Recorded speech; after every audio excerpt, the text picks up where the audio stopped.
This charger factory is a bit unorganized, to be honest.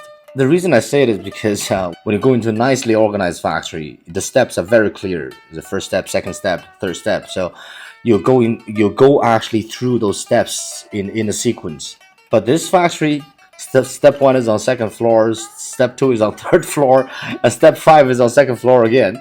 But it doesn't really matter for small buyers because well-organized factories do that is to save time, to maximize its productivity.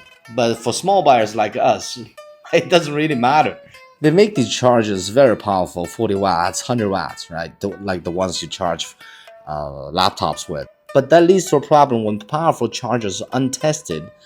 Is a dangerous thing, okay? It burns. And this factory, even though the steps of production is messy and they have boxes everywhere, but they do one thing right, is that they do a burn-in test, which means it's more like a stress test on the charges, and not just one, not just the percentage, but each single one of them to make sure it's safe.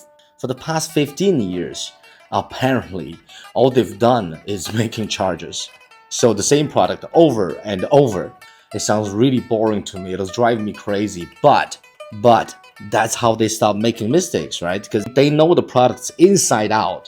And now, the downside of this factory. The main thing about the product is the boards, the little electronic components, right? But what's different a lot of time is the cover.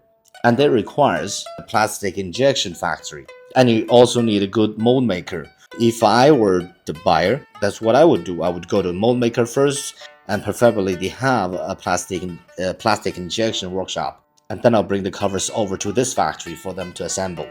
But it's very common because nobody's good at everything. Like no factory is good at everything. Unless it's a very large factory that makes everything in-house.